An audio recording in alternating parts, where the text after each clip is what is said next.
ሂጅ ስትባል ልታመጣ ስትይዝ ደግሞ ሳትበላ ልታመጣ እንደዚህ የሚሉ መስፈርቶች ፉቃዎች የሚያስቀምጧቸው እንዳሉ ነው ማለት ነው።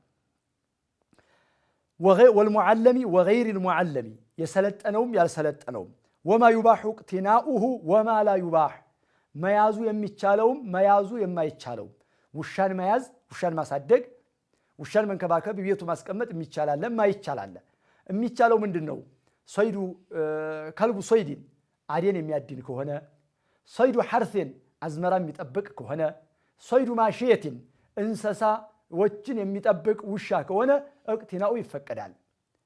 ከዚህ ውጭሳ ከሆነ ለነዚህ ለሶስቱ አገልግሎትና ፋይዳ ካልሆነ እቤቱ ውሻን ማስቀመጥ አይፈቀድም። ለምን በየቀኑ አንዳንድ ቂራጥ ከመልካም ስራው ከሚሰግደው ሶላትና ከሚጾመው ጾም ይወስድበታልና ማለት ነው። وما يباح اقتناؤه እነዚህ አሁን ያልናቸው كلب صيد أو ماشية أو حرث وما لا يباح ከዚህ ውጭ አለው والصغير والكبير ትልቁም ትንሹም فكل انواع الكلاب يوشا عينቶች በሙሉ تأخذ هذا الحكم ይሄንን ብይን ይሄንን መስአላ ትይዛለች በዚሁ መልኩ ትሆናለች ማለት ነው።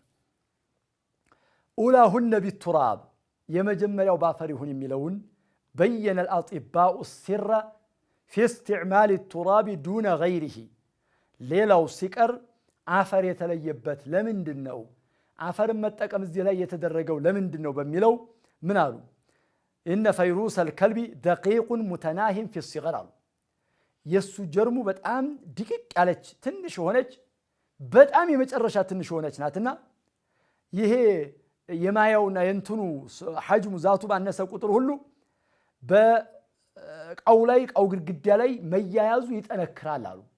ተለቅ ያለ ነገር ይታያል ትንሽ ሆነ ነገር ግን ልክክ ይላል አይታወቅም።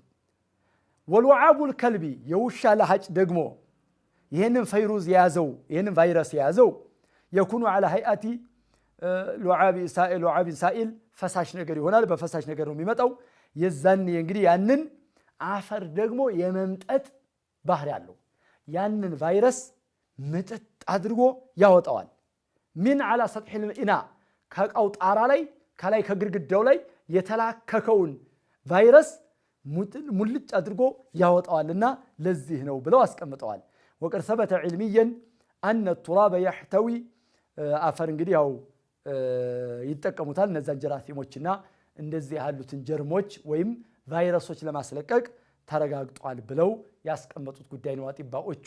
እኛ ጥባዎቹ ተከታትለው ከደረሱበትም እሰየው ጥሩ ነው ካልደረሱበትም ደግሞ ነብዩ አለይሂ ሰላቱ ወሰለም ነገሩናል ያለብን ጉዳይ መተግበርና መስራት እንጂ ሌላ ወደ ግራ ወደ ቀኝ ማለት አይገባም ማለት ነው።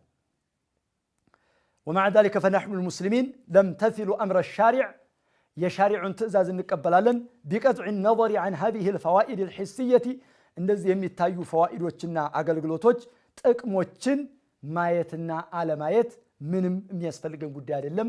እኛ ነብዩ አለይሂ ሰላቱ ወሰለም ነገሩናል እሳቸው የነገሩን ተከክል ነው ሐቅ ነው ሲርቅ ነው እውነት ነው ብሎ ማመንና መቀበል ብቻ ነው የሚገባን። فنحن المسلمين ሄነው ግን እነሱም ደግሞ አጥባዎቹ ነብዩ አለይሂ ሰላቱ ወሰለም በወህይ የተነገራቸውን ያሉትን ያስተማሩትን በትክክል ማግኘታቸውም መልካም ነው ጥሩ ነው ብለን እንሄዳለን።